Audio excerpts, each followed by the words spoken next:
92వ ward పద్మనాభనగర్లోని 2 కోట్ల రూపాయలతో నిర్మాణం జరుగుతున్న కాపు కళ్యాణ మండపాన్ని పరిశీలించి శ్రీ కృష్ణదేవరాయల వంగవీటి రంగ విగ్రహాన్ని రాజ్యసభ సభ్యులు ఉత్తరాంధ్ర జిల్లాల coordinator YV Subba Reddy, YSRCP Visakha parliament అభ్యర్థి బొత్స ఝాన్సీ లక్ష్మి, వైఎస్ఆర్సీపీ పశ్చిమ నియోజకవర్గం సమన్వయకర్త ఆడారి ఆనంద్ కుమార్ ఆవిష్కరించారు. ఈ సందర్భంగా వైవి సుబ్బారెడ్డి మాట్లాడుతూ, బడుగు బలహీన వర్గాల సంక్షేమానికి కృషి చేస్తున్న మన ముఖ్యమంత్రి వైఎస్ జగన్మోహన్ రెడ్డి అని కొనియాడారు. ఎస్సీ, ఎస్టీ, బీసీ, మైనారిటీ వర్గాలకు అధిక ప్రాధాన్యత ఇచ్చే ప్రభుత్వం వైఎస్ఆర్సీపీ ప్రభుత్వం అని అన్నారు. సంక్షేమ పథకాలు కొనసాగాలంటే మరలా ముఖ్యమంత్రి జగన్మోహన్ రెడ్డిని చేసుకోవాల్సిన బాధ్యత మనందరిపై ఉందని అన్నారు. ఈ కార్యక్రమంలో వైఎస్ఆర్సీపీ పార్లమెంటు పరిశీలకులు Malla Vijayaprasad, deputy mayor Jiyani Sridhar, GVMC cooption సభ్యులు బెహరా భాస్కర్ రావు, శ్రీకృష్ణదేవరాయ కాపు, తెలగ, బలిజ సంక్షేమ సంఘ సభ్యులు, నియోజకవర్గ పరిధిలోని కార్పొరేటర్లు, వార్డు అధ్యక్షులు, ఇన్ఛార్జీలు, పార్టీ సీనియర్ నాయకులు, ఆర్పీలు, వైఎస్ఆర్ కాంగ్రెస్ పార్టీ అభిమానులు, కాపు సంఘ నాయకులు, ప్రజలు అధిక సంఖ్యలో పాల్గొన్నారు.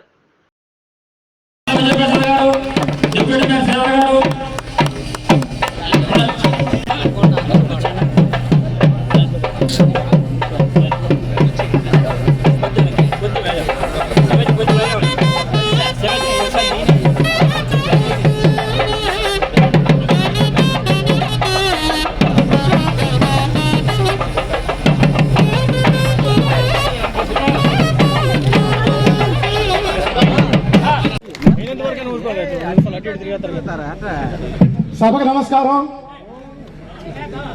రంగారావు గారి విగ్రహావిష్కరణ కార్యక్రమానికి అధ్యక్షత వహించిన బైరా భాస్కర్ రావు గారికి, మీ నియోజకవర్గ assembly in charge deputy mayor Bayan శ్రీధర్కి, ఏఎంసీ చైర్మన్ కృష్ణ గారికి, సురేష్కి, రాజీవ్కి, సత్యనారాయణ డిప్యూటీ నాయుడు గారిని మోసేదానికే కాపుగా వాడుకునే పరిస్థితి ఈరోజు రాష్ట్రంలో తీసుకొచ్చారు.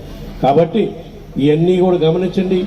ఎవరు ప్రజలందరికీ మేలు చేసే కార్యక్రమం చేస్తున్నారు, మరీ ముఖ్యంగా కాపులకి, బీసీలకి, దళితులకి, మైనార్టీస్కి, గిరిజనులకి ఎవరు అండగా నిలబడి మంచి కార్యక్రమాలు అందిస్తున్నారని గమనించాలని చెప్పి సందర్భంగా తెలియజేసుకుంటూ, ఏ విధంగా అయితే గత 5 సంవత్సరాల నుంచి రాష్ట్రంలో కులాలకు అతీతంగా, మతాలకు అతీతంగా కార్యక్రమాలు అమలు చేస్తున్నారు, మరీ ముఖ్యంగా సంక్షేమ పథకాలు అమలు చేస్తున్నారు, అవన్నీ కూడా రాబోయే రోజుల్లో మళ్ళా రావాలంటే మనం మళ్ళా ఈ రాష్ట్రానికి ముఖ్యమంత్రిగా జగన్మోహన్ రెడ్డి గారే ఉండే విధంగా మీ అందరూ కూడా ఆశీర్వదించాలని చెప్పి తెలియజేసుకుంటూ, ఏ విధంగా అయితే ముఖ్యమంత్రి జగన్మోహన్ రెడ్డి గారి సంక్షేమ పథకాల వల్ల రాష్ట్రంలో 175 నియోజకవర్గాల్లో కూడా ప్రజలు సుఖంగా, సంతోషంగా ఉండే విధంగా పాలన జరుగుతుందో అది మళ్ళా రాబోయే రోజుల్లో రావాలంటే మన నియోజకవర్గంలో కూడా అసెంబ్లీ ఇన్ఛార్జిగా కరోనాలో అంటే అమ్మ ఏ కరోనాలు వచ్చినా వచ్చినా మా షాపులన్నీ కూడా కలకల్లాడుతూ దానిలో వ్యాపారం చేసుకునే వాళ్ళు కూడా సుఖ సంతోషాలతో ఉన్నాం. ఎన్నో కుటుంబాలు బాగున్నాయమ్మా. కారణం జగన్మోహన్ రెడ్డి గారు ఇచ్చిన సంక్షేమ పథకాలే అని చెప్పని వారు చెప్పడం ఎంతో ఆనందం అనిపించింది.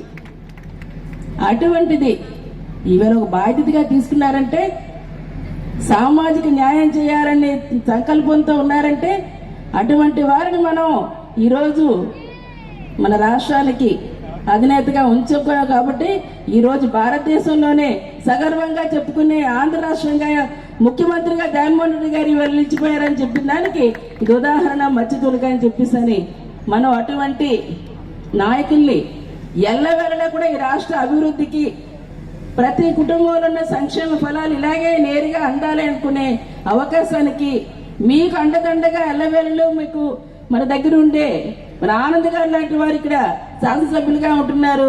దానికి మనందరం కూడా ఖచ్చితంగా మరి మీ అందరి అంతా నాకు కూడా ఒక మహిళగా, బీసీ మహిళగా మరి మొట్టమొదటిసారిగా నేను విజయనగరం మెట్టినిల్లు, విశాఖపట్నం పుట్టినిల్లు, ఇక్కడే మా తల్లిదండ్రులు, ఇక్కడే చదువుకోవడం, ఇక్కడే పెరగడం అన్ని జరిగాయి. కాబట్టి నేను కూడా మీకేం కొత్తదాన్ని కాదు, స్థానికురాలనే. మరి మీ ఇటువంటి అవకాశాన్ని మనకి ఇచ్చారు అంటే, ఒక బీసీ మహిళకి ఇచ్చారంటే, మరి మా అక్క చెల్లెలందరికీ మనస్ఫూర్తిగా కోరుకుంటున్నాను. మీ తాలూకా ఆశీస్సులు తప్పకుండా. ఈరోజు ఎంపీ అయితే నేను కాదు, మీ అందరు కూడా ఎంపీలే, ఇందులో ఎమ్మెల్యేగా ఆనంద్ గారు వచ్చారంటే ధైర్యంగా చెప్పొచ్చు, ఈ కష్టం ఉందంటే ఈ కష్టాన్ని ఇవాళ జగన్మోహన్ రెడ్డి గారి దృష్టికి తీసుకెళ్లొచ్చు, పెద్ద సుబ్బారెడ్డి గారి దృష్టికి తీసుకెళ్లొచ్చు, సత్యబాబు గారు ఏదైనా చెప్పినా సరే వారు కూడా కుల పెద్దగా వారు కూడా ఏది కావాలన్నా తప్పనిసరిగా ముఖ్యమంత్రి గారి దృష్టికి తీసుకెళ్తారు.